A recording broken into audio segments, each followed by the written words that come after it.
23 दिसंबर 2024 लाहौर से जद्दा जाने वाली एक बैनुल-अक़वामी परवाज मामूल के मुताबिक रवानगी के लिए तैयार खड़ी है।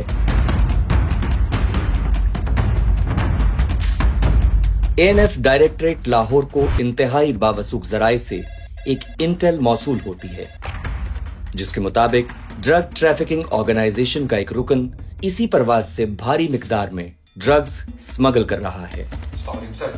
इस इंटेल के मौसूल होने के फौरन बाद एएनएफ अथॉरिटीज ने कार्रवाई शुरू कर दी।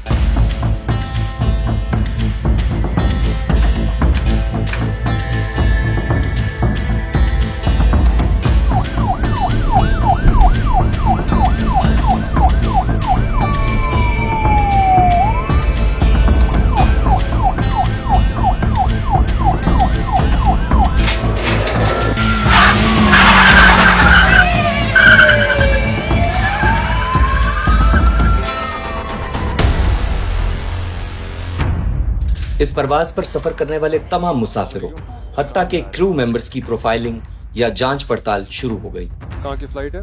जद्दा। आज बेसिकली हमारे पास एक इंफॉर्मेशन है कंफर्म के सऊदीया की फ्लाइट में कुछ ड्रग्स जाने हैं, तो आज उसी सिलसिले में हम थोड़ा सा अलर्ट हैं। लेकिन अलर्ट रहने का ये मतलब नहीं है कि हमने फोकस उसी पे ही रखना है। उस बंदे के साथ, उस बंदे को ढूंढने के साथ हमने बाकी लोगों को भी फिल्टर करना है।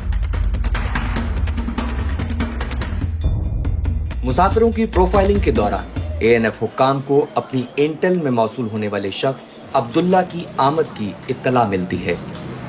अब्दुल्ला को फौरन तहवील में लेकर जांच पड़ताल शुरू कर दी गई।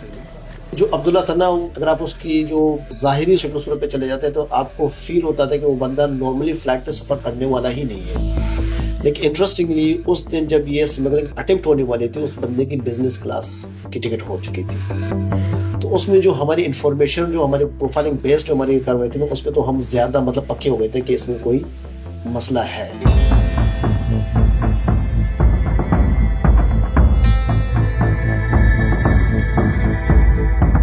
लेकिन मुकम्मल बॉडी चेकिंग, बैग चेकिंग और स्क्रीनिंग के बाद भी कुछ ना मिलने पर एएनएफ की टीम ने एप्रन एरिया में दोबारा सामान की चेकिंग की।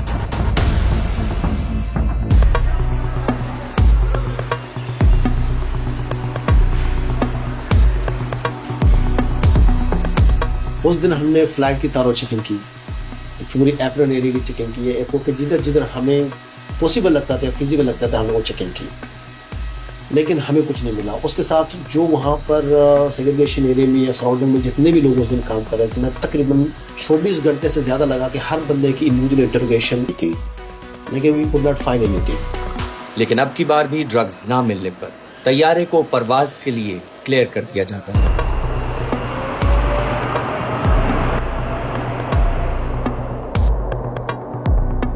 साइमल्टेनियसली हमने ये किया था कि हमारे एसआईसी के थ्रू हमने जो सऊदी हुक्काम को हमने ये सेंसिटाइज करके आप लोग इसको चेक करें कि कोई ऐसी स्मगलिंग की अटेम्प्ट हो, ताकि हम उसको फॉलो कर सकें। क्योंकि डीजी साहब का और एएनएफ का एक ही मोड है कि जो अब्रॉड वाली चीज़ें हैं उस पर हमारा कोई कंप्रोमाइज नहीं, जीरो टॉलरेंस है। परवाज के जद्दा पहुंचने पर सऊदी हुक्काम तमाम मुसाफिरों और सामान की एक मर्तबा फिर चेकिंग करते हैं, लेकिन किसी भी मुसाफिर या उसके सामान से कुछ बरामद ना होने पर बज़ाहिर ये मामला खत्म हो गया। 27 दिसंबर 2024 सऊदी एयरपोर्ट स्टाफ ने अनअटेंडेड बैगेज की तलाशी के दौरान एक हैंड कैरी से 2 किलो आइस बरामद कर ली। सऊदी हुक्काम ने इस बैग पर लगे टैग की मदद से पाकिस्तान से सऊदिया उम्रे की गर्ज से गई एक फैमिली को तहवील में ले लिया। 5 लोग हमारे उम्रे के लिए गए हैं यहाँ से। 25 दिसंबर को ये जोर की नमाज के लिए तैयारी कर रहे थे। तो एक बंदा आया, उन्होंने कहा जी आपका कुछ सामान रह गया है एयरपोर्ट पे, तो वो आप आकर ना अपने शनाख्त कर लें सामान की। फिर उन्होंने जबरदस्ती गाड़ी में बैठा लिया है। 3 गाड़ियाँ थी उनके पास, एक में लेडीज को बैठाया, एक में जेंट्स को, एक में सामान रख लिया सारा।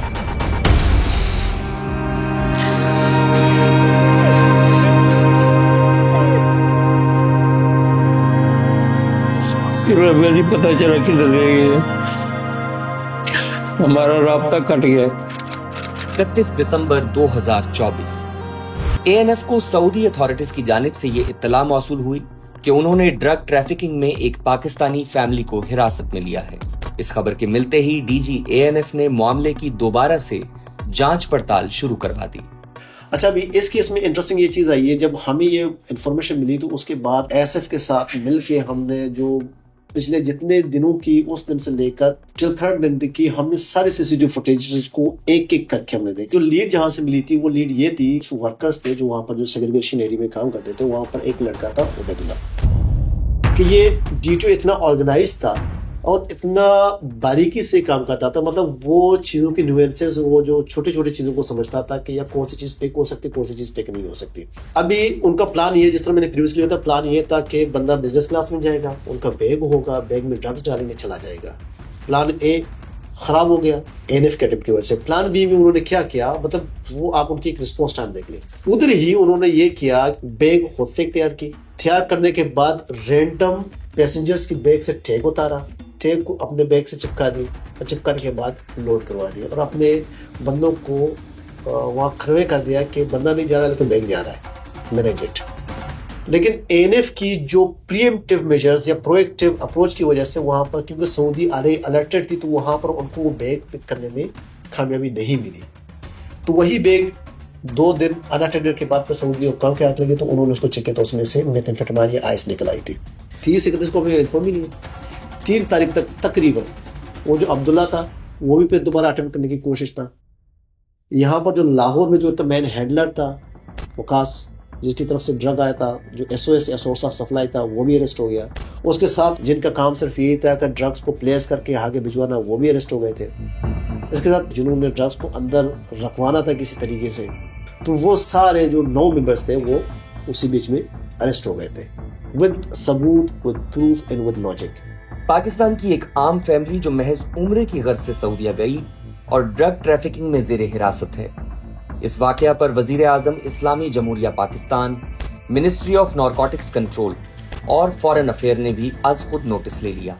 एएनएफ के बरवक्त इक़दामात और जामे हिकमत अमली से न सिर्फ मनशियात के घिनौने जुर्म में मुलव्विस मुजरिमों को गिरफ्तार किया गया। इस ग्रुप को अनर्थ करने के बाद हमारा प्राइम कंसर्न था, जो डी साहब के अहकामात थे, वो यही थे कि इस केस को हम ऐसे लॉजिकल तरीके से कंक्लूड करें कि जो वहाँ पर एक फैमिली है जो अल्लाह ताला के घर गए हुए हैं उम्रा करने के लिए, तो किसी बेगुनाह की जान ना जाए।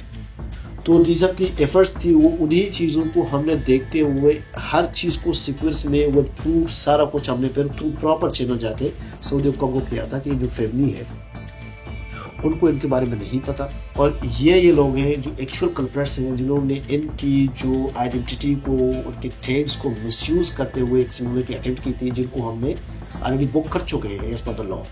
सऊदी हुकूमत ने न सिर्फ उस फैमिली को बाइज्जत बरी किया, बल्कि पूरे इज्जत और एहतराम के साथ मुकद्दस मजहबी फरीजे की अदायगी के बाद पाकिस्तान रवाना कर दिया।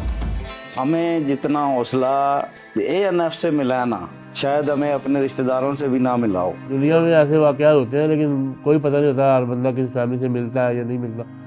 हमें शुक्र है कि फैमिली से मिले यहाँ पे। और वो तमाम शवाहिद, वो तमाम सबूत वो हमने जब सऊदी गवर्नमेंट को दिए, उसके बाद वो इस नतीजे पे पहुँचे कि ये बेगुनाह फैमिली है, और इस वजह से सिर्फ 48 घंटे के अंदर अंदर इनको इमीडिएट रिलीफ दी गई।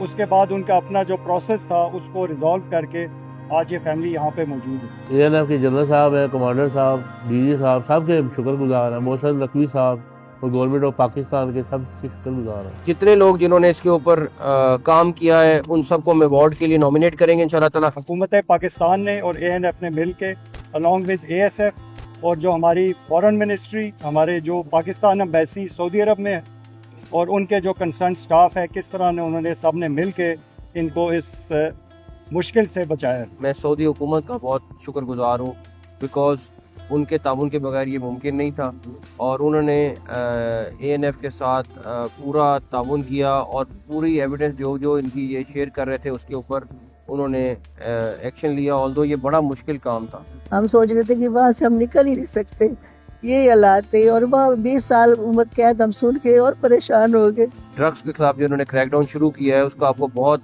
मैसिव किस्म का जो क्रैकडाउन है उसके रिजल्ट आपको जल्द नजर आएंगे। डीजी साहब खुद उसको पर्सनली मॉनिटर कर रहे हैं। एएनएफ मुआशरे से मनशियात के खात्मे और पाकिस्तानी शहरियों की हिफाजत के लिए हर वक्त पुरअज़्म और पोशाक है।